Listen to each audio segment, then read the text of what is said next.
Hey everybody! What's up? Welcome to Little Monsters Movie Podcast. Today we're talking The Gate, 1987.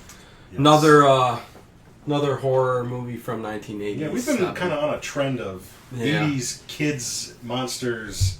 Yeah, we'll get out of that, but yeah. I'm definitely one that wants to go old school again. So yeah, we'll go old school. So this was 87, you said? 87? 1987. I never saw that. I had seen a little bit of this before because when he suggested it to me, I was like, did I see this? And when I started watching, I saw this movie. Yeah. But then it started going on, and I did not see all of this movie. Yeah. So, one of those movies movies you went back and forth on. So I kind of remembered it and said, and didn't finish it, but I'm glad I did. Yeah. And before we start, check out our new website, www.thelittlemonstersmoviepodcast.com.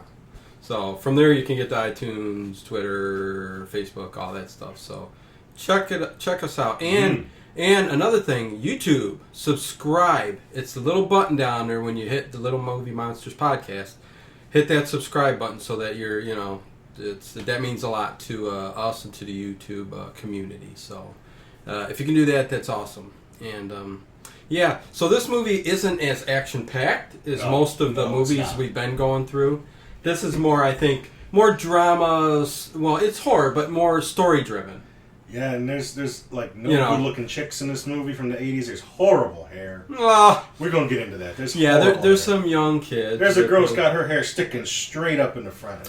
She hairsprayed that up about 7-8 inches. Man, I forgot that people used to do that. Oh, my God. Yeah, they would take that comb and they would put it way up to the top. Yeah. Man, you did that. Good old 80s.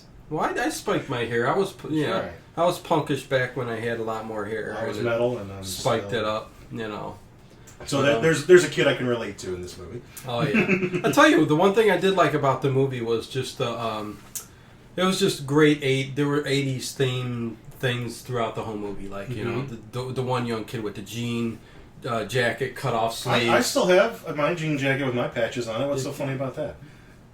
Well, nothing funny about it. I'm not saying it's funny. I'm saying it's cool. He's got his metal patch on the back. Yeah, metal patch, Killer Dwarves, I think it was. Is that even a band? I don't know if that's a band or not. Not one I listen to. Mine has Iron Maiden on the back with Kiss on the front. Well, yeah, he's the heavy metal. I'm more of the alternative, The Cure, Echo Bunnymen, stuff like that. But my wife hates I like it all. all. Jacket. She hates it. She hates it. But the funny thing is, anytime we go out and I wear that jacket, some kid will come up to me.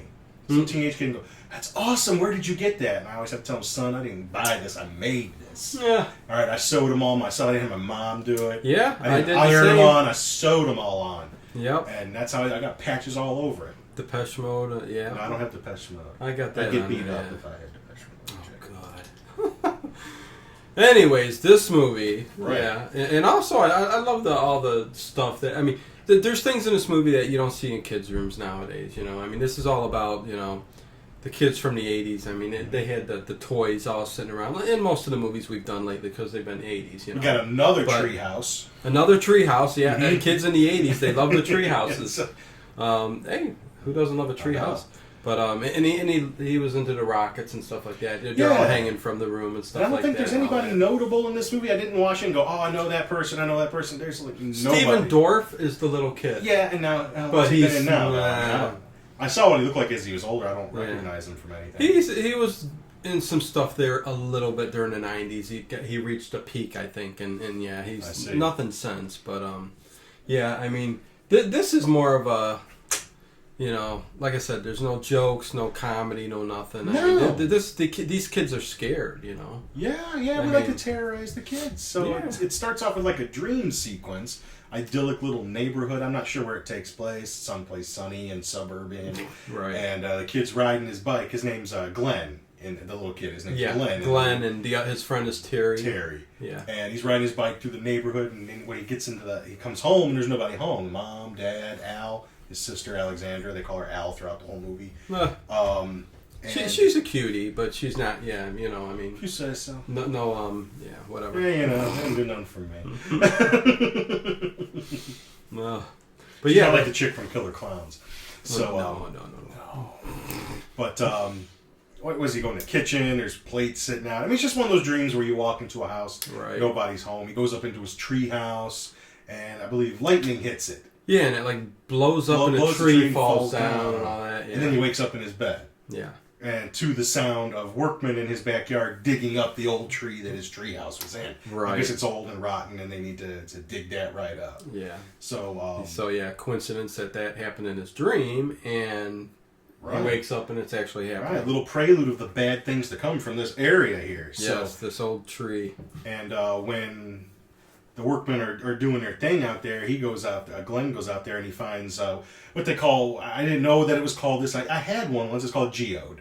And it's a rock, and what's inside, like quartz and stuff crystal like that. inside the rock. Right. I remember one time at the Cleveland Museum of Natural History, I had one. I bought one. Right. When I was a kid, when I went there, and I don't know what happened to it, but it was cool. It was really cool, to have. Yeah. And usually they're broken in half, and you could see the inside. Yeah, mine was all like finished and smooth. Yeah. But this was all raw.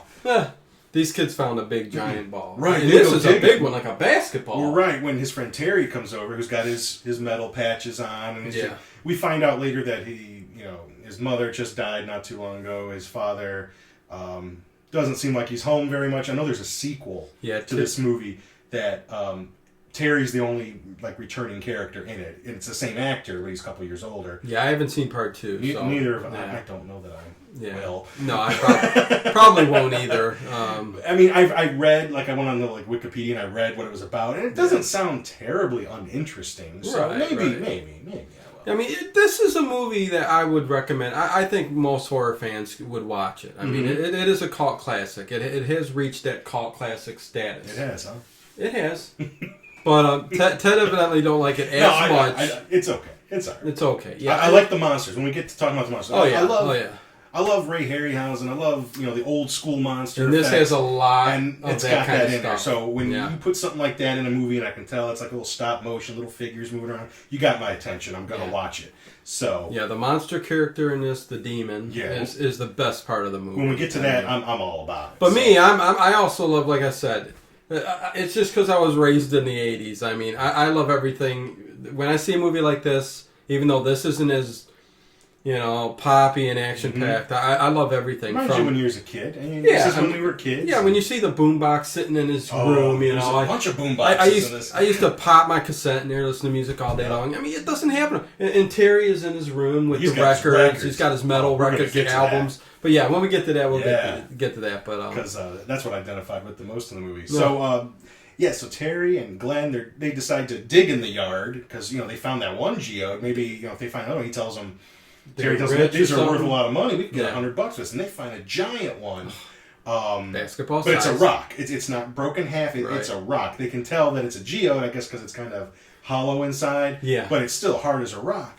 And then all these moths start bursting out of the hole that they've dug. Well, they hit the hole with their foot, and it collapses down big, through. Deep hole down there. Yeah. The gate. And they catch a bunch of them in a jar, and you could. This is where you start telling that Terry's on a dark path here. Yeah, because Glenn says that's very cruel. Well, he says, "How long do you think they can live without air?" And he said, "Yeah, that's right." He says it's cruel, and he's like, "It's neat." It's neat, yeah. And I was like, okay, that's one of the signs of serial killer right there. Yeah, but poor Terry. Terry's the one that gets it in this movie. And but really what it is he's just angry. His mom's gone, his dad's not around. Yeah. I think we learned in the second one he's kind of an alcoholic, and he's on his own. If it wasn't for his friend Glenn here and their family, he probably wouldn't have anybody. Yeah, his dad, downs Red Bull and heads up to the local bar. So I think he's a pilot or something in the sequel, like he's an airline pilot, so that's why he's never in town. There you go. Like that. So, they catch those moths, and the dad comes out. He kind of sees that they've dug, and they're at the breakfast table. And his dad don't really say nothing. He doesn't he just look at it and then he turns away and he when just they're goes sitting to at the breakfast table, he says, "You got to go out there and fill that hole in. You got to go fix it." Okay, I must have missed that part because the mom and dad are going out for the weekend. Right, and they're trying to figure out if the teenage daughter is going to, be respectful. 15. Is she responsible enough? Right. She really wants to. She wants, to be responsible and stay home. And they go back and forth. They decide, my folks would never. 15 years old, and they're going away for the weekend, not for just a few hours. They're just the weekend. Right. So. So they decide, okay, we're cool with it. We're going to let you, have a chance. And Dad tells Glenn, you, though, are grounded. Mm-hmm. Oh, one other thing we forgot to mention when they were digging in that hole, because it's going to come up later, is Glenn got himself a real big splinter in his hand. And when he took it out, some drops of blood fell down the hole. That blood's going to play into how the gate gets open and stuff later, so we should mention that. Right. And then I think there's the scene where Dad's like tucking him in at night, and Glenn's got like a weird feeling. He's, it's just something about that hole. Something's weird. That's what he keeps saying. It's just weird. He's something's wrong. Yeah, right. He figures it out. Dad should have listened to him. There's something weird in that hole, all right. And Terry figures that there's one thing about Terry. He does the other little kid, his friend. Figures out most of this stuff. And that kid knows how to do everything. Knows how to conjure the demons, get rid of the demons. What fights on. Yeah, if it wasn't for Terry, they'd all been sunk. Kid's like 10. Yeah. I mean, you leave your kid alone long enough, he's going to figure out how to, take care of the demons and spirits. Man. You're letting him listen to Killer Dwarf, and he's figuring Killer Dwarf. So I believe Mom and Dad, they get ready to go for the weekend. I don't think they ever really say where they're going. They're just going out for the weekend, and they back out. Don't forget we got the numbers on the wall over here. Don't forget to feed the dumb dog, who we find is 97 years old in dog years. Who's very old. He's very old. And dog. if you're an animal lover, and there's some horrible things that happen to this dog. Yeah, just like 80s movies. No, there's no way. There's no way they would, even though that it's not.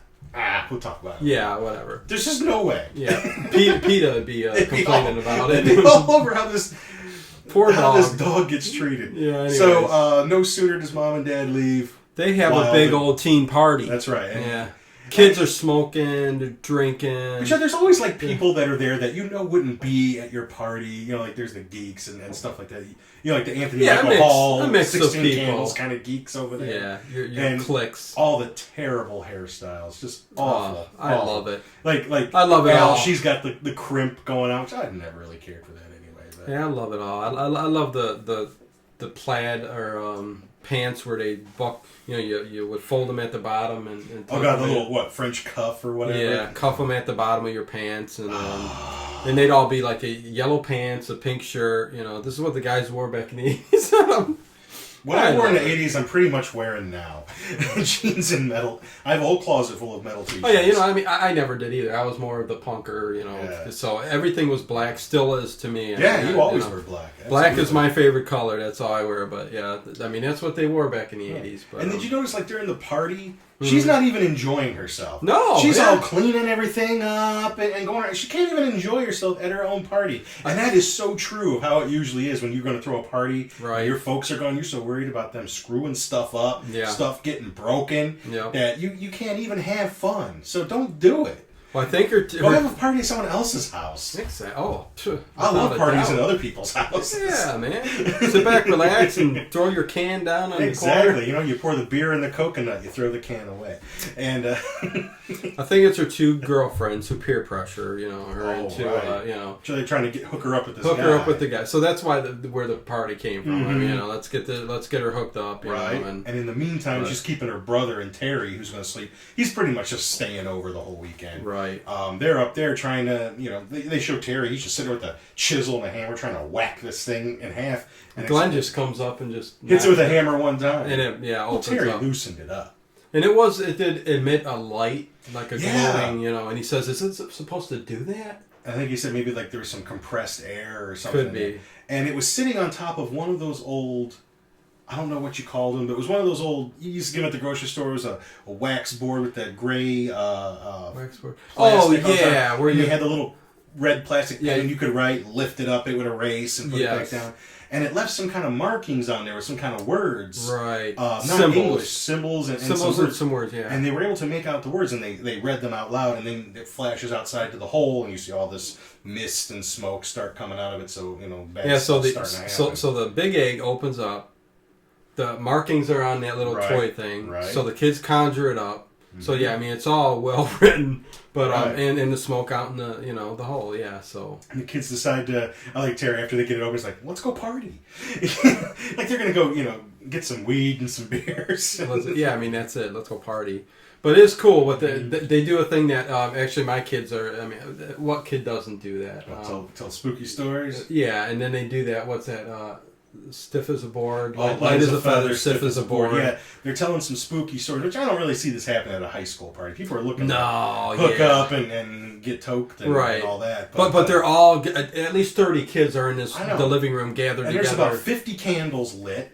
And they really planned it out and got and you can together. see the party's died down some. It's just like a smaller core of people there. And then there's just like this one geeky girl that starts talking about the energies and things like that. And she starts getting onto that subject of levitation.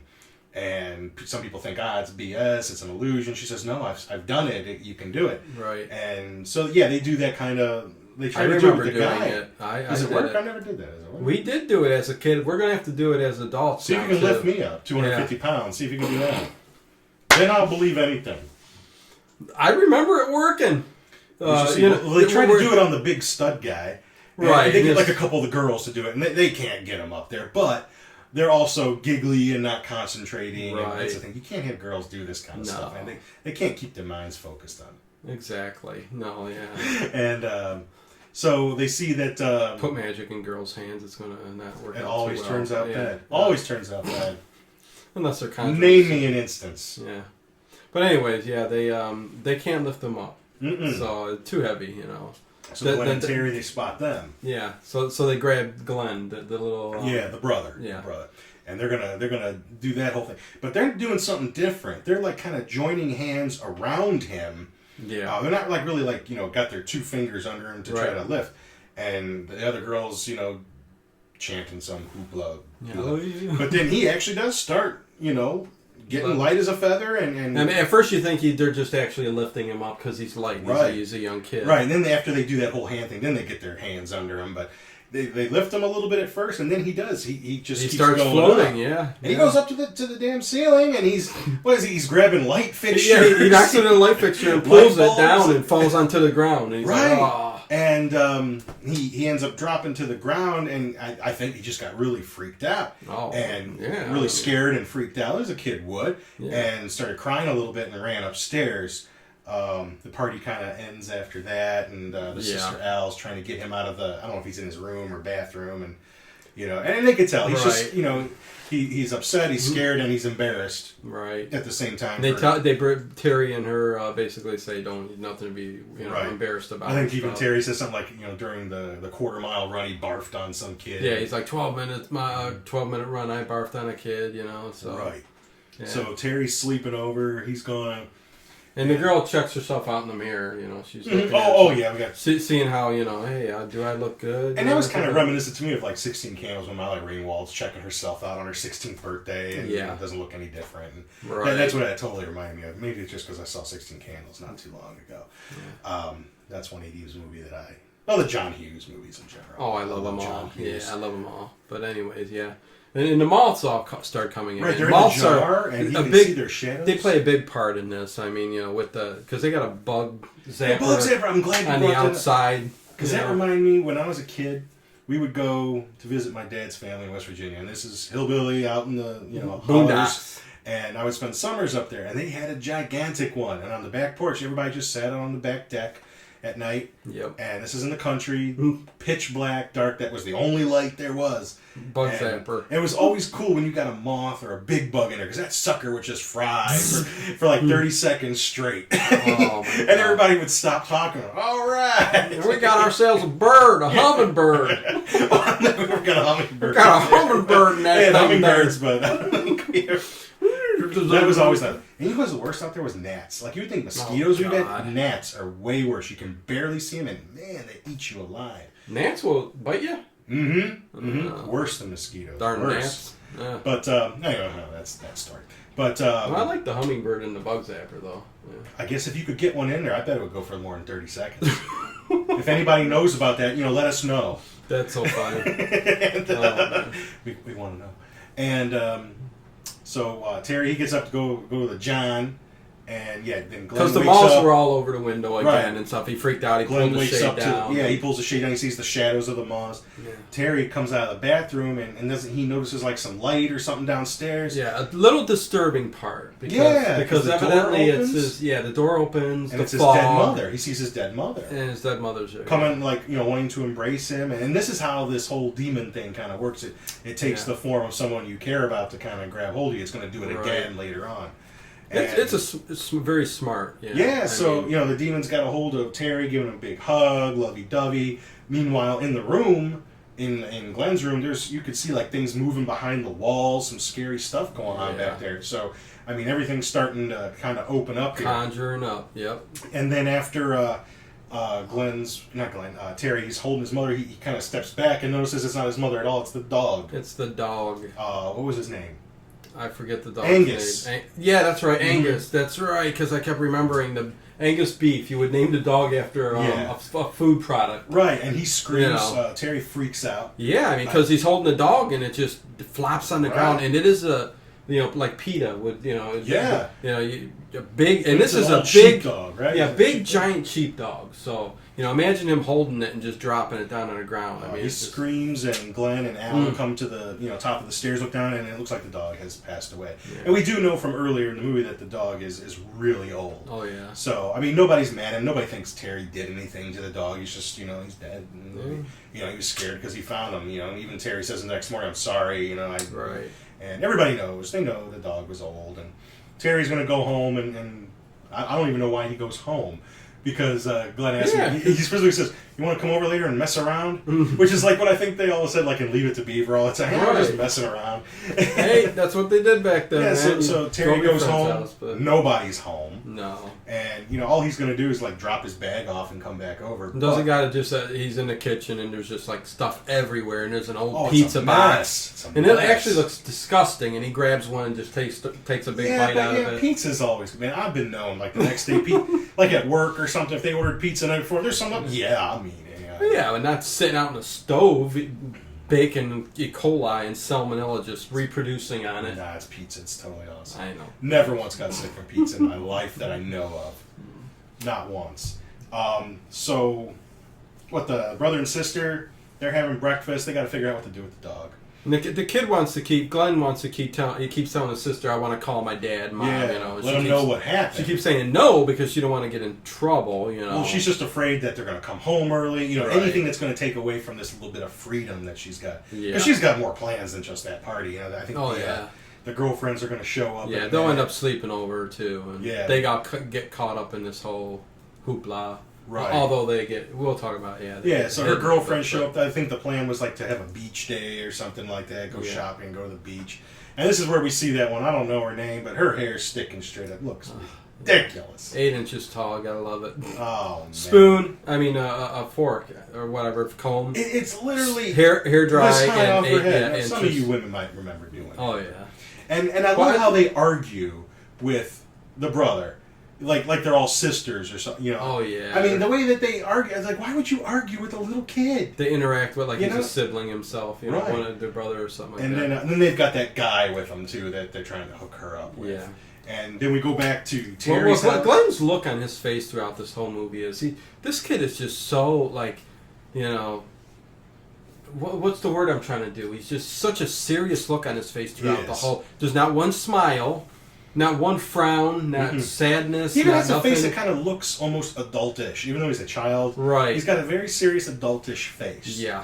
And that's Stephen Dorff, who he did movies in the 90s and stuff, but, And I guess we should touch on one other thing right now, is that, there's a little tension between the brother and sister that they used to be closer. They had some things in common. They liked to launch these model rockets, and the movie even kind of starts off with her throwing some junk away, and he asks, "Where's the big thunder?" or something like that, the really big rocket. Yeah. She says she threw it away. Isn't that the one that comes to in later in the movie? Yeah, it's the one that she ended up not throwing away and kept in it. And it's important in the end. But save him in the end. But yeah, his big thing, his hobby is rockets, and him and his sister. Yeah, and her birthday's coming up, and I think he even had a present for her under the bed that was a rocket. He opens it up, he's like, "No, I'm not even going to give this to her anymore." And he throws it and goes behind the bed, and I think that even comes out later on too. So, well, it always takes a demon or something to get you, to get along with your sister more. So they're a little bit estranged. It sounds like she's kind of getting to that age where she's doing her own thing, whereas before they were a lot closer. You definitely get that feeling. And I think we're going to have to move this alien head here, Ted, because he's a little too close to you, and every time you're getting in there, it's it's fine, I guess. Wait, put your head right behind the alien. There you go, perfect. All right. Shot, snapshot. Okay. This is how we do my show now. And okay, so yeah. So then we go to Terry's house. Terry's got the house to himself, and he's doing what kids have done many times, and if no one's at home, I still. Well, it's like the microphone singing in there, He's doing the heavy metal rock out. Yeah. And if you like metal and you like me, when no one's home, I crank the mother up. And, he's doing his thing on his bed, playing his guitar, putting the, cloak over his head, and he's reciting it. Yeah, because the record's saying something about the old gods, and he's pointing in the mirror, and I did that. And it's a cool record album too. It's I forgot what the name of the band was. It's some fake band, and it's got all the symbols on the album cover too that are on that tablet that we mentioned before. Yeah. And he starts putting some things together, like there's pictures of the geode in there. Yeah, that's another thing where, like I said, he's just everything comes easy to Terry. He knows it all. Like this particular record that he just happens to have. He tells them it's a band from Europe. They only made one album because they all died in a bus crash. He happens to have it, and it's not just a record. I'm on the inside. There's like a book. And it's got all kinds it tells you about the summoning of the demon or whatever. And it's the kind of thing you'd never give your kid. Yeah, which he tries to use later on, but we'll get to that. Right. And so he starts putting it all together, like this has something to do with it. And heads back to Glenn's. Right. He's going to tell them. The older kids are getting ready to go out, and they're all kind of... They're still going on about, wanting to let mom and dad know about what happened, and they're making fun of him, telling him he's eating Pampers. They throw a couple of homosexual slurs out, and I do remember that. Yeah, the F word. Yeah, but and I think this is where they plan to the guy that they want to kind of hook her up with. He's going to take the dog to the dog's body, right? To is it like a vet or something like that? Yeah, somewhere to dispose of the body and stuff, and he goes on a mission to do this and doesn't get it done. He finds nothing nowhere, so he goes... Or it's closed. I think he gets there and it's closed. It's closed, yeah. And it's just like right there on the passenger seat, just this dead dog. It is wrapped in a blanket. Right. But... you still see the puffs of sheep, black sheep hair. Yeah, it's kind of sad, this poor animal. And, they're all these little ritzy kids. He's got his little silver convertible, and the girls have their red convertible, and, they want to go out shopping and go to the beach or meet for lunch, and, they just have their plans. And Glenn's just so sad looking at, my sister, I love her, but why she got to be again, this way? so serious. Why so serious. But yeah, she looks back and she's like, she's starting to get that, feeling to where, I feel sorry for my brother. She feels bad for him too. She's going out, leaving, and he could probably use somebody, to talk to. He shouldn't be leaving him alone. Yeah. They even show, the next scene, he's looking in the photo album, pictures of the dog, and pictures of him and his sister when they, used to have a little bit more fun together. It's so sad. It is. It's rough. It's a rough, serious, sad film. And this is, you're right. This is different in that the kids aren't happy in this one.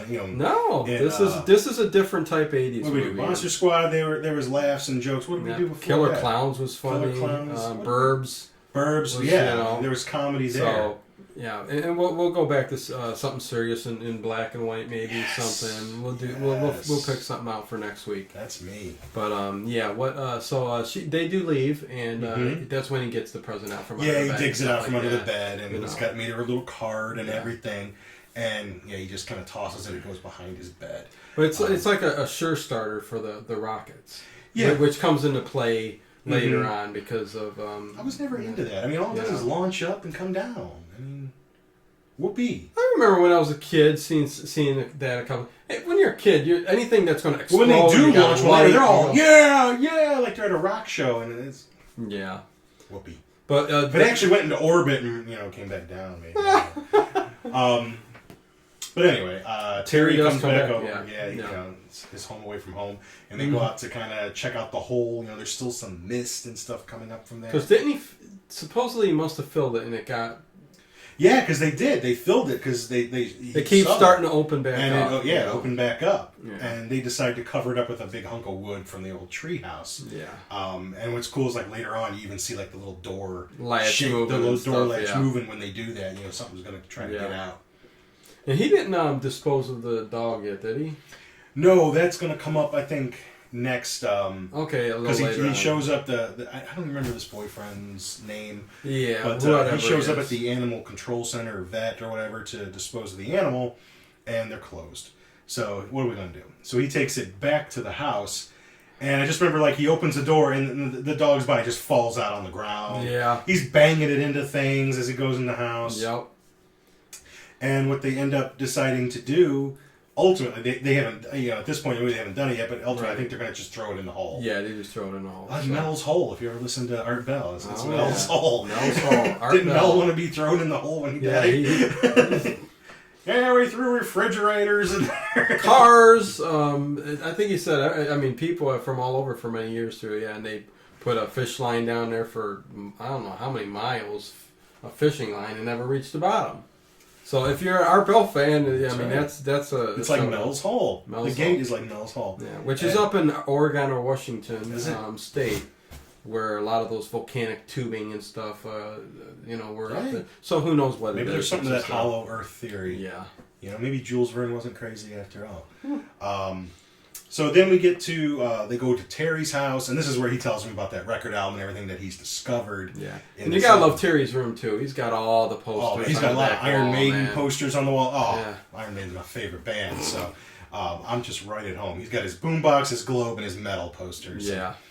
And that's and that's what the kids did in the 80s. You don't see that nowadays. You know what I thought was funny, though? And we didn't mention it. I should have mentioned it. At the beginning of the movie, when Terry's over there in the backyard and when they're first screwing around with that hole, he's got his jean jacket on with his whatever killer dwarf bag. But he's also wearing a Masters of the Universe t-shirt underneath it. Oh, is he? I didn't catch that. Yeah. It's like, you've got all this, you know, homoerotic stuff that Masters of the Universe was all about. Oh, right. Oh, yeah. You know, I mean, I played with those things religiously as a kid. It was probably next to Star Wars. Masters of the Universe was probably my next favorite toy. Yeah. And I still have a bunch of that stuff in boxes. Yeah, but when you look at those figures now, it's like he's just wearing these little gotchis and who was He-Man's alter the Prince Adam, who wore like the pink vest, and he was all bluish, wasn't he? Now looking back at it now. Yeah. And how could no one put together that Prince Adam and He-Man were the same person? Come on.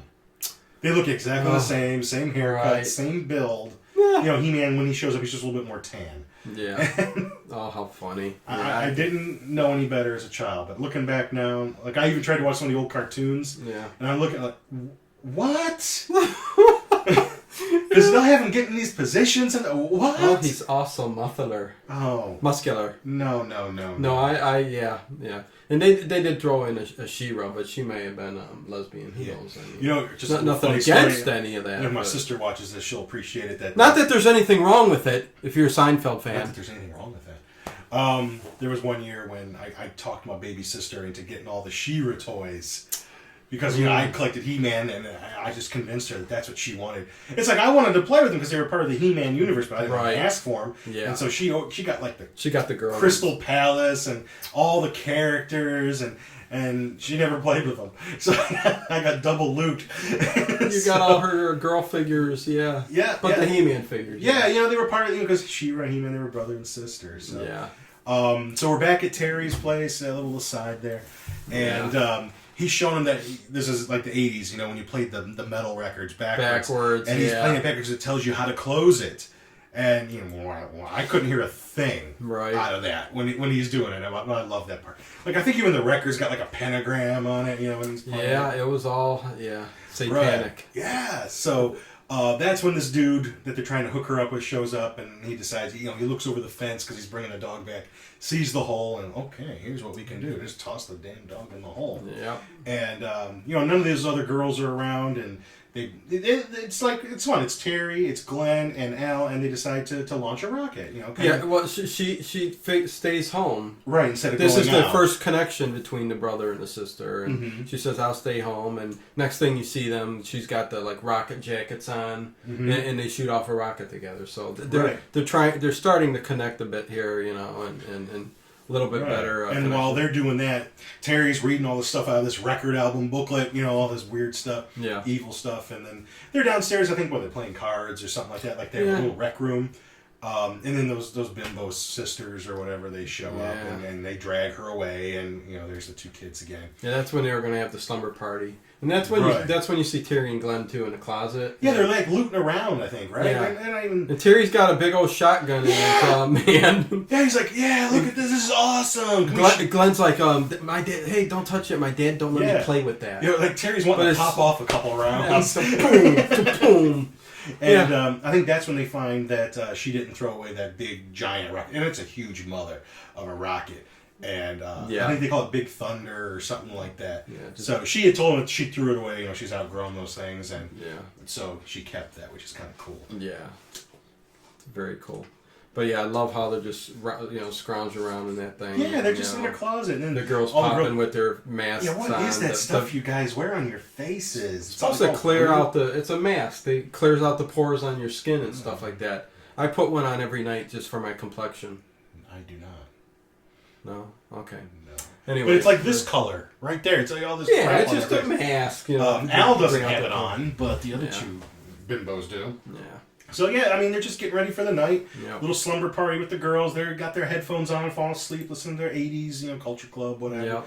And this is where the cool part too, where they switch to you can see the shadow of the demon. Yeah, starting to creep up. Yeah, like kind of the hall. It looks like the stairs going down and stuff. Mm-hmm. And Glenn wakes up. I think more. And this is where we're going to see him under the bed, like they're under the bed, and because doesn't he say he's trying to wake Terry up? Well, the malls are going crazy, and he goes to Al, his sister, to let her know because Terry won't wake up. Mm-hmm. He's hollering at him and saying, "Hey, Terry, but he's like me. When he's asleep, he's asleep. Doesn't wake up. But the malls actually end up crashing through the window, breaks the glass all over the place. And that's when he runs over and says, to Al, it's some real bad mats too. Like you can really see the mat lines around these moths as flying around them. But I mean, whatever, it's cool still. Yeah. And they open up the door and the glass is all, and you could tell the glass busted in. He didn't break the window; it busted in. And they go to check out Terry again, and he's not there. And guess who's under there? I love how they call them minions. They're called minions. Not minions like we're used to nowadays. No. No banana. But Terry's not in the bed. Terry's, coming behind him, putting his glasses on, and I just went to the John. I just dropped the Tuesday. What's going on? And then these weird little pink hands come out from under the bed, and they grab... don't they pull back the sheet? And it's the dead dog! And it's the dead dog. That's right. It's on Terry's bed. Because they were going to go wake up Terry after all they broke in, and here it's not Terry, it's the dog. It's the dead dog on Terry's mattress. And then these big, gross little hands start coming out grabbing... Oh, ginormous hands, Al. But the thing is, they shoot out really far, like Mr. Fantastic. Yeah. I mean, if you try to get away... Yeah, Rubber Man is it's kind of silly, but it's a typical monsters under your bed. And they're screaming. The other girls don't wake up. In this whole movie, and I'll probably say it again, this whole movie, there's stuff going on. Noise, smoke coming out of this hole. No one calls a cop. No, I was going to mention that, yeah. No other neighbors are waking up. Yeah, 20 feet away, the neighbors next door aren't saying nothing. The sky is turning black. Oh, yeah. No one does anything. There's a huge, gigantic beam of, something coming out of the hole up into the sky, which happens later on. But, yeah, nobody calls the cops, neighbors, that's where this movie gets a little... that's kind of crazy. But, whatever. Yeah, it's not key to the story, I guess. We can't have other people getting involved. So they get away from these hands. Up next, Oh yeah, they do break really away. Cool part. They break away. They run downstairs to the front door. Run out the front door, and there's just like what happened with Terry. There's the parents. Yep. And Glenn runs up to the dad and tries to explain what's going on. And realizes shortly, because it's a demon, and he starts trying to choke Glenn, and I love he takes his hands and just sticks his hands at his face. Yeah, digs it in his eyes and then pulls down, and all this, and the whole basically face turns liquidy. Yeah, he's got like all these boogers on his hands. Oh yeah, it looks like boogers, yeah, goopy, like gooey. goo. Yeah, and so kind of a disgusting scene there. Yeah, that was cool. They all run back in, close the door, and they're all peeking out the window. Heavy stuff's going down. They're all just the whole scene looking. Checking out, seeing what's going on. I'd be staying away from the windows, man. Oh, heck, I'd be running down the street. Now you go grab that shotgun, Terry. Pop off a few rounds. You do that, or you run the heck out of town. Down the street, something. Yeah, I don't These really know kids. why they stayed in that house. Yeah, I'm not sure, but... See, that's where this movie gets some... Because of the movie. Gets some bad points for me. Right. No, I hear you. I'd be getting out of the house. I'd be calling cops. I think they do try to call somebody. And then the phone kind of melts on the walls. Okay, so there's that.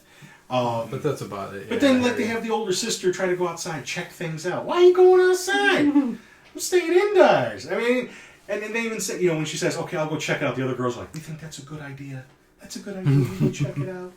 And I don't even know. Does she even find anything outside? Yeah, the little, which the creatures are the best part of the movie. Is that when they start showing up? Yeah, they all come. They're like 7 inches tall. Yeah, and sometimes it's so cool. I was telling Dean that sometimes it almost looked like there was people in costumes. Sometimes it looked like stop motion. Well, there was. I couldn't tell.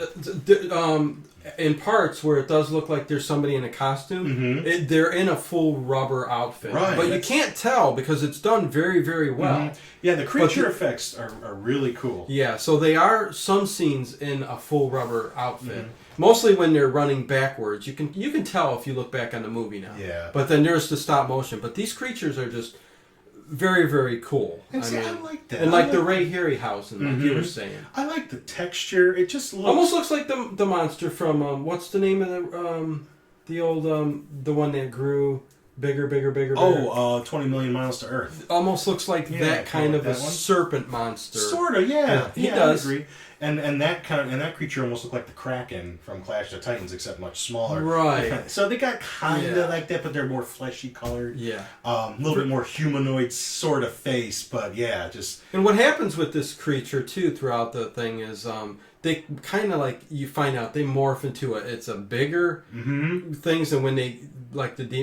there'll be a demon guy that falls and breaks down. And as the coolest scene in the movie, there's a demon, like a guy, he looks like a zombie kind of dead guy, falls down on the ground, and he breaks into a bunch of all these little creatures. Right. And they all just go splattering around. And that happened earlier when she's outside and sees those meetings for the first time and runs back into the house. She closes the door, they're all chasing her, and one of them gets his arm caught in the door. And it just like a 4-inch arm, but it falls on the ground, and a bunch of worm-like things. Yeah, it almost looks like maggots or something. They're really quick, and they scurry under the door. So you can't break him, kill him, or whatever. Right. Almost like the werewolf in Monster Squad. Yeah, you can't. He connected back, So I still don't know how. I know whatever with that. Where in the mythology of werewolves was that? I have no idea. I gotta find out because I never saw it before. Well, the scary scene is when they're looking throughout the house and they got the flashlights and they go down through to the rec room area again. The scene of the family up on the wall. There's blood on the parents. Yeah, did you notice that? Yeah, they all look like they're dead. Yeah, man, that's scary. That was a cool thing. I did notice that. That was neat. Just for no reason. Just the family all looks like they're dead. Yeah, let's just put that bloody, gory little before picture they showed it. It was like a nice family photo. Yeah. So yeah, I and definitely... the two twin girls are with them during this time. Yeah, they slept over, so they're in this for the long haul too. Yeah. And I guess just getting back to those monsters. This is where I started getting a little bit more interested in the movie. Yeah. I just love the this is where the action picks up more, right. So and I love that practical effect. I love that the texture. Yeah. Everything's so CGI to death today. And I'm not a hater. I'm okay if it's used good, but I hate when it's all CGI. No. I mean, there's an artistry to that. And so many of those effects guys are going out of business because there's just, there's no market for that anymore. It's so much easier to do it in a computer. But it had a look. It looked real. I mean, some people say stop motion is great. Right. Or people said that the old Yoda in Empire Strikes Back looked fake. And it looks like a Muppet. I mean, it just looked real to me. It still does. What I see in the other ones looks fake. And I just love that, it had texture. You felt like it was something that was real that you could touch, and it was. Mm-hmm. And that's what I like about these monsters. And it takes love and character. You have to move those facial features, and especially Ray Harryhausen. He was the master. He could get emotion on those stop motion characters, and it was amazing. And the people and everyone who does this owed him a debt. So I mean, I agree with you. I mean, it was.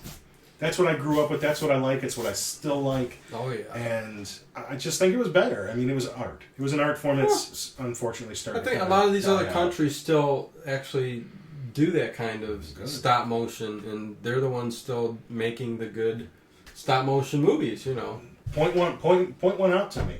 But anyways, the So what do they do after they're in the basement? They find in the basement the album because it's going to conjure the, he can close the hole. Right, because they listen to the album backwards. They know what to do. The stuff is in the album. Yeah. And I think they open it up and it burns. Burns up. Yeah, so it goes up in flames. So there goes the whole album, And so they decide, what do we got to do? And someone mentions the Bible. Just read the Bible. Right. So they go out to the, and what they have learned is that to open up the gate, you need blood. So that was the blood from Glenn when he got poked. Yeah. They need a sacrifice, which was the dog. And he even mentions, it doesn't have to be a person. The dog was... Right. And they said those words. So that opened up the gate. And by playing that album backward, that particular album had on there how to do it. So, Deus Ex Machina there on how to do it. So, but the record album burned up. So they have a Bible. So he starts reading passages. Trying to close the hole up. And it almost seems like it's working. All the smoke is going back into which is kind of a cool effect. Like, looks like dry ice just pouring into a hole. It's almost like an exorcist type. I mean, they are making whatever demonic thing or hole this is, they're making it angry. Right. So. And it ends up pulling Terry in. Terry, what's he do first, though? I mean, he does read... He's reading passages from the Bible. But doesn't he get mad after... That's not yet. That's not yet. No, okay. That's not that's yet. right. That's right. Okay. I love that part. I know what you're getting at. So Terry falls in the hole. Yeah, he goes way down. And all the way down, I think. I don't know if he goes all the way down or not. Because all those little characters or creatures... all those minions are down They come out. Right, and this is the part where I think some of them looked like they were in costumes. That is the part where they were in full rubber costumes. They start taking chunks out of him, and he's whacking. Yeah, it bites his shoulder, his leg. He's taking him, just throwing him, and that's got to have taken a chunk out of him, man. And they start. So infection's got to set in. Oh, he needs antibiotics. Okay, go ahead. Might even need a steroid shot. I don't know. I don't know, man. Good old penicillin still works. And so in the meantime, they're Al and trying to figure out a way. Yeah, they've got like a board hanging over there, trying to get like a little hunk of the rope or something. Yeah, like that. they found rope to go put down there. Always got rope. All these people always have rope. Hey, gotta get out there. I do like how Terry is down there and those minions he's trying to get back up, Oh, yeah. He's squashing them. He's stomping on it like crazy. And then the ones like laying on the ground like writhing in pain. I kind of felt bad for it. You felt bad for the minion. I mean, they are kind of cool. I mean, they are cool. I wish they would make like a bucket of them that you could just put all over your house. Oh, heck yeah. I doubt they made a toy of this. No. But, I really make a bucket of them. Like, that's what I think they should do with the minions from the Despicable Me movies. Make a bucket of them, little ones, about this big, all different, and you can just put them all over your house. Yeah, I'd pay $30 for that. Heck yeah, man. So they end up pulling Terry. It takes a little bit of a process. They pull him up. Yeah, eventually. And then they got to get back to the Bible again. So, and they don't know what to read. You're like, what do I read? And he's going and he's flipping through. And I love, he doesn't know what to read. Mm-hmm. So he just starts reading the first verse of Genesis. Yeah. And finally he just gets pissed off and throws it in the hole. He takes the whole Bible here, take the whole thing. Yeah, because he gets mad. He's just like, oh, here we go. It's a funny scene. Yeah, a very funny scene. It closes up, and they think they've done it. They're all dancing around, and that was so great. Like, just take the whole book. That was a good part. I'm not going to read this. Yeah. So what am I supposed to read the whole Bible? Heck with this. The kids act like adults in this. Yeah. If you think about it, they do. Yeah, I mean, Terry's the one that knows what to do. He's the go-to guy. Well, even the humor, like him reading the verse out of the Bible and then throwing it in the hole, that's totally an adult thing with, that would be me right there. I'd be like, here. But then, give me all the holy books thrown in there. Cover your bases. Oh, my God. Throw the Quran in there, throw the Holy Bible in there. Yeah, everything. Yeah. But they end up going back in the house. And they think all is well. Yeah. Don't they find the twins in they open up a closet door and they're just hiding, Yeah, just, But they got big rings of garlic around their neck. Yeah, that's right. I remember that. Totally useless. Yeah, I think, that's going to ward off the Where did they find rings of garlic? Who's got rings of garlic in their house? And enough to make 2 necklaces. They got candles lit and they're making their clothes. Yeah, this is not vampires. No. These girls are absolutely useless in a crisis. These 3 kids, okay. They kind of got their stuff They together. can handle themselves. But, this is another, we get to this we forgot to mention that. Very scary scene. But Terry, there's when, remember when we said that Glenn was in bed and his dad kind of came to tuck him in and he said something about that hole. And he mentions that Terry told him a story that when a long time ago when they were building this neighborhood and built the house, a man died and they were afraid to tell the cops about it, so they buried him inside the wall of Glenn's house. Yeah. And that's when Glenn's father started telling him, his mother's been gone, he's angry, sometimes he's just confused and acts immature. Yeah. So now, I'm sorry to mention, I totally forgot about that, because now we mentioned it's all right. A guy popping out of the wall, and it's all right. You got to remember why. So they think all is well. They go, I think it's down in the rec room. Yeah. And they just see this body hanging out of a wall. Yeah. A workman. Pushes right out of the plastered wall. Yep. Just falls out and it's laying on its side, kind of. Now, doesn't this kind of like, this ends up being another one like those little dream sequences, though. It's not a real body, because then he kind of snaps out of it, like the guy comes out of the wall and starts grabbing Glenn, and then he kind of snaps out of it, and he runs back upstairs. It's still, you can tell it's the dream sequence because it's got all that haze around it. Yeah, like the wind first blowing inside the house. Right, when's wind blowing inside your house? Yeah. So, and that's the thing. So that's when the phone, I think, melted and all that. The phone melted a little too. bit before when. Okay. When she came back in from when those minions were chasing her, and but it grabs Terry. That's what happens. It grabs Terry and drags him into the workman. Grabs Terry, drags him into the wall, and then it just kind of seals up. That's right. And Glenn couldn't do nothing to save him. Right. I mean, he's just helpless. Right. And I think he thought it was a dream, and then they realized it was not a dream. And I love when he goes into a closet or something. Terry's in there. Looks like a little rat.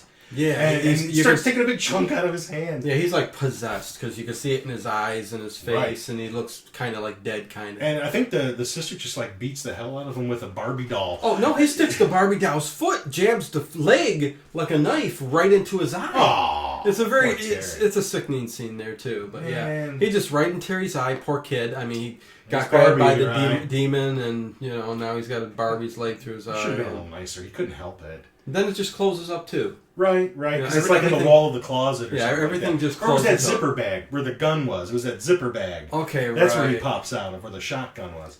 And then they realize, they didn't do anything after all. The minions are all over the house. Yeah, they're everywhere again. Everywhere. It's kind of fast paced from this point forward with everything. Right. Movie's winding down now, folks.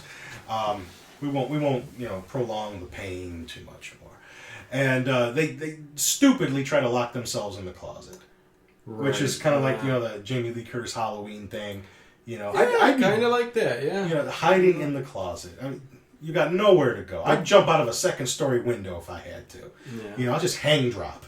And just out of nowhere, he sees a nice card from his sister that says she loves him. And stuff like that. So even though all this craziness is going on and stuff, they still want to make a point that him and his sister are connecting again. I guess. I don't know. And, minions all over the house. Whatever. There's bloody markings on the wall.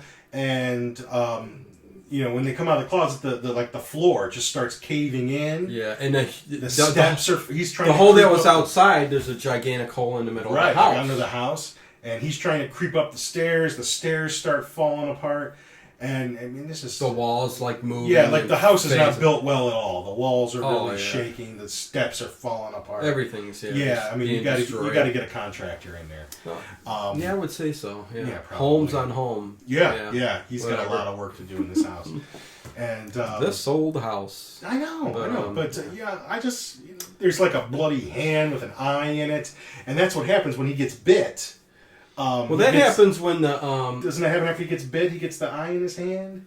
Well, that big hole that opens up in the living room area in the middle of the house, all those little minions start popping up and coming up, and then a gigantic one demon comes up. So this thing's at least like 20 feet tall or something like that. And it's got like 6 arms, I think. Yeah. Two little it's ones almost up like here. serpentine. Yeah. And he picks up Glenn by the hand. Mm-hmm. And he just pats his head, drops him down, and as he drops him down, he's got an eye in classic his hand. scene of the movie, The Gate. He's got an eye in the hand. I should have drew an eye on my Very hand. Masonic, yes. Hey. But he's got Ted's a Mason, so maybe I shouldn't have said that. Well, they'll come after you. Oh, but anyways, he's. I don't know any secrets. They just chose not to tell me. Yeah. I'm not very high ranking. Well, but yeah, I don't understand. I don't understand the whole point of the eye in the hand. I mean, why did he have that? I have no idea. Yeah, it really makes no sense. And and then he goes to light up that big rocket. Why was he going to do that? Why is he going to light up that big rocket? the big demon showed up in the middle of the house. So he's going to use the rocket to shoot at him? He was going to shoot the rocket into thinking he's going to blow up the demon. So wow. I mean, just a little toy rocket you buy at a hobby shop. But I do like when that big demon, and it's a really cool stop motion animation effect. It would make an awesome toy. Yes. I love how all the minions are kind of dancing around as he's rising up. Yes. And so he lights up that rocket. Doesn't it like shoot right? Well, not right through right away, but not right away. He picks him up, gives him the eye in the hand. It won't start up. I mean, so all the wind's blowing. He runs back and gets that sure starter that he was going to give his sister. And he uses that. So where is his sister? I can't even remember where his sister's at. Where'd she get to in all this? I can't remember. I don't know. But anyways, people just disappear, reappear. Kind of like that old guy, that monster demon guy, grabs her too. They were both gone, Terry and his sister, and he couldn't do that. He was holding on to her as they were dragging her through the wall. But yeah, I'm usually Ted knows every tiny little detail. And so I'm taking it. Ted's a little disappointed in this movie. It's okay, but I love the monsters. The movie itself wasn't the greatest I've ever seen, but I love the monsters. And no, I get you. And I will watch a movie with monsters like that anytime because that's the redeeming factor of the movie. And there's nothing wrong with going back over a movie and finding out that it's not all that it was meant to be. And I had never seen the end, so it gave me a reason to watch it all the way to the end. So Glenn's got that little eye on his hand. Not really sure why that's there. I'm not sure either. I know he takes. I think just because maybe the demon put part of himself in there, and he was going to be the next sacrifice. Maybe who knows? I'm reaching, But Glenn, he takes a hunk of glass from the broken window and just real ballsy, stabs the eye. Yeah. And it's kind of like Poltergeist. Everything's blowing around in the house. There's a big funnel cloud coming out of the house. And again, no one's calling. No one's looking out the window going, Martha, look at that. Yeah, nobody's saying a straight thing. Up into the heavens. And that's the crazy thing, Right. So I was actually watching this with my kids too. Did they get scared? Did they like it? The couple of the gory scenes, like the Barbie leg through the eye thing, my youngest son, I said, turn your face. Turn your head. Don't look at it. That makes them want to look more. But there wasn't too many bad. There was just the three. They didn't mind the scariness of the monster and stuff, or the dead guy. I mean, he's scary looking. Right. But my daughter's like, cool, that's cool. my daughter loves everything monster. I mean, so it's awesome. She's getting... Doing these podcasts and going over these old monster movies, she's loving it. Oh, she's watching them? She's watching everyone with me, and she's like, this is awesome. She loves it all, which is great. Cool. So, but yeah, I mean, the movie does start winding down. I don't know why neighbors aren't saying nothing and the cops aren't coming, but that's his plan to shoot the rocket through the large demon, the king demon, whatever it is. Yeah. And the rocket ends up falling down, and the stairs have fallen away, so he's got to make his way carefully down back down. He got that, what is it called, sure shot, whatever it is. It starts the rocket. A launcher for the rocket. So you got me not even caring anymore. Whatever. He's got the rocket. So he's got that. He's going to hook that up, and he launches that sucker, goes right through the demon. And I think that kind of puts the kibosh on everything. Everything kind of goes back in. All the lights in the house, everything kind of retracts, and it almost looks like fireworks going off. Oh no, it is fireworks going off above the house. This part is another part. I don't know how it's looking like firecrackers. How a rocket going into the middle of this big giant demonic form. I thought it was like the demonic forms, like destroying, like that's what the fireworks were. Yeah, but I mean, why fireworks? I don't know. And then another cool effect is the sky's all black, and it kind of, it starts at the center and just opens up, and you see the clear blue sky start to the reappear. sun reappears. The dawn is and coming. the dawn, yeah. And, they made it through the night. Yeah. Well, at least Glenn did, and then right.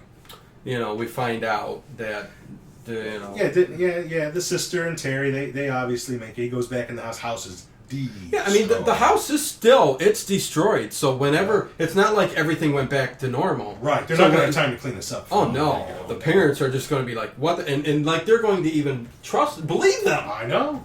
And the first person we see come back to life is Angus. He just comes walking out of the closet. The dog. The dog is back alive.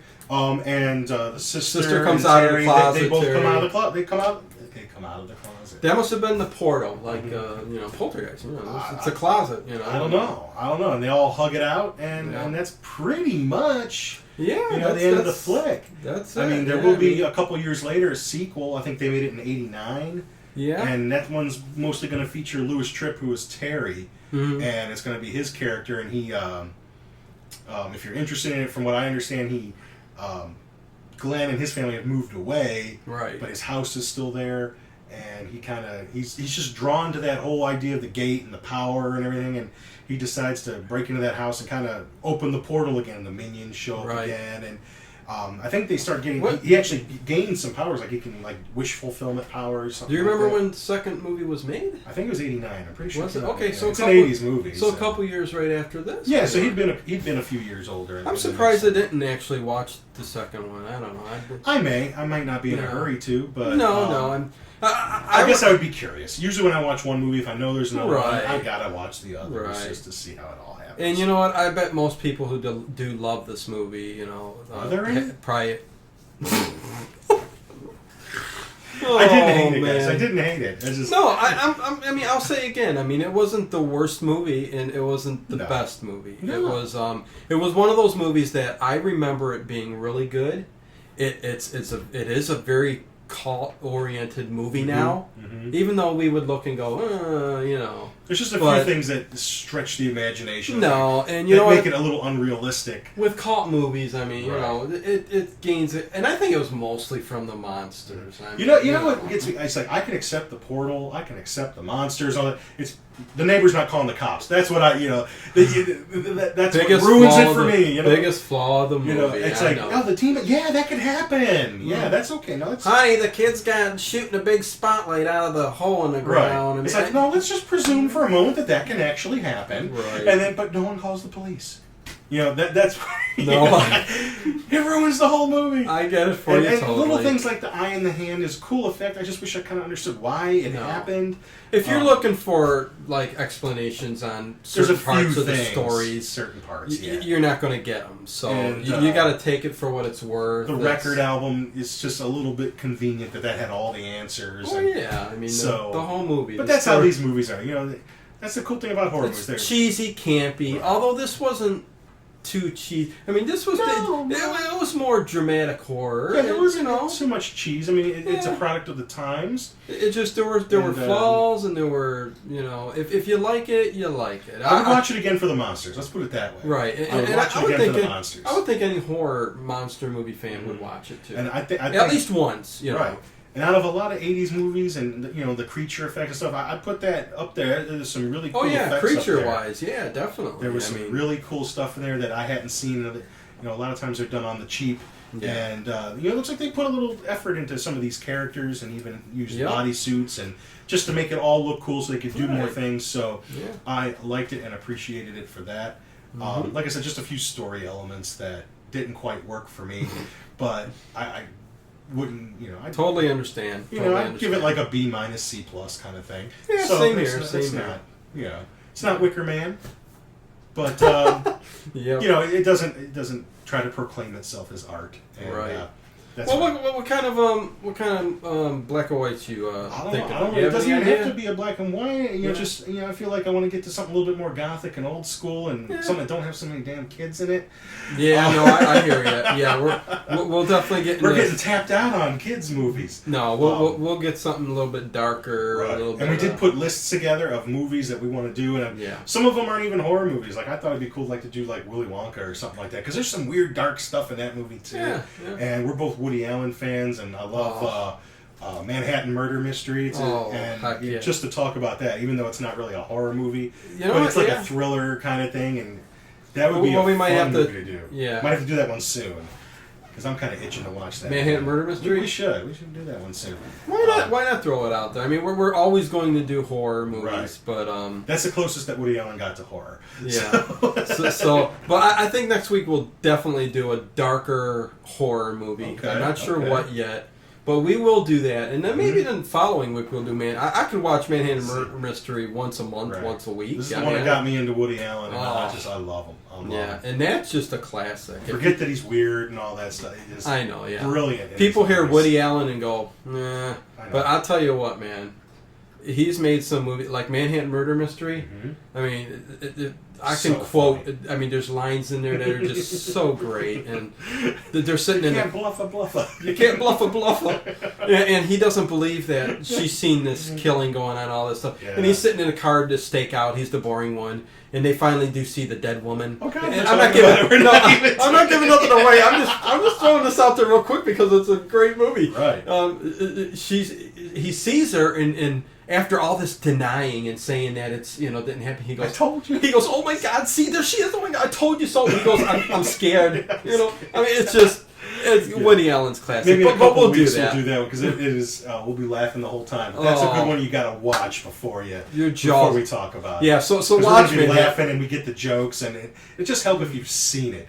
Yeah, we might just have to let that play on the computer screen or something while we do it, just so we can enjoy the dialogue. Oh yeah. I think I'll put it up on the site and make sure I let everybody know. Watch it before we do it, so that because this is just a laugher all the way through. And part of the thing that makes it funny is. Just him, his inflection, his accent from New York, and the way he acts because the little meek little Jewish guy, and just that character, that neurotic character that George Costanza, ribbed a little bit on Seinfeld, and eventually turned it into something else. And he doesn't believe anything she's saying through this whole movie until that happens. and but we'll talk about that. So we'll talk about maybe get to something a little bit more. Like I love Vincent Price movies. We haven't even touched on Vincent Price yet. Well, what do you think? What kind of movie for Vincent Price? Oh, I don't know. I don't think you were saying the Black Cat or something like that. Black Cat is Bela Lugosi and Boris Karloff. Fantastic film. We could do that. I love the. Vincent Price has a lot of movies. I don't love all Vincent Price movies, but I especially grew up with and love his the ones he did with Roger Corman, the Edgar Allan Poe movies. I could watch those over and over. They're all so fantastic. What's the one where his wife's in bed and he keeps getting some kind of potion? He'll age. You remember what that was? Or he will age. He will age. That some with a rose or in a garden or that is. I'm trying to think. The one that you're thinking of, the one that has to do with the flower. Is from Twice Told Tales, which aren't based on the Edgar Allan Poe books. Right. It was an anthology movie, and that was based on Nathaniel Hawthorne. I can't remember the name of but that's in that movie. Okay. There's another one called Mr. Valdemar. I think that's in Twice Told Tales. Okay. That's another anthology movie where he gets older, or if he gets older, or they stop him at the point of death or something like that. Okay. But there's a couple like that. Okay. But you're thinking of Twice Told Tales. There's a couple stories in there like that.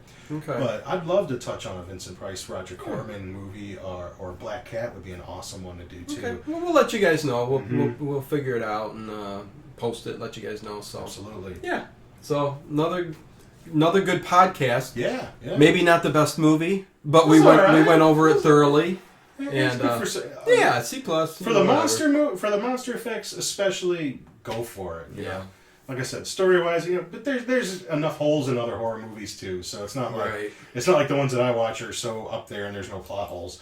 It just when you see a big funnel cloud coming out of a house, I think someone's going to call someone. That's all. I get you. And with that, we're going to end it. All right. And until next week, just check out our website, man. Please. And it's on www.littlemonstermoviespodcast.com. And, until next time, peace out. See ya.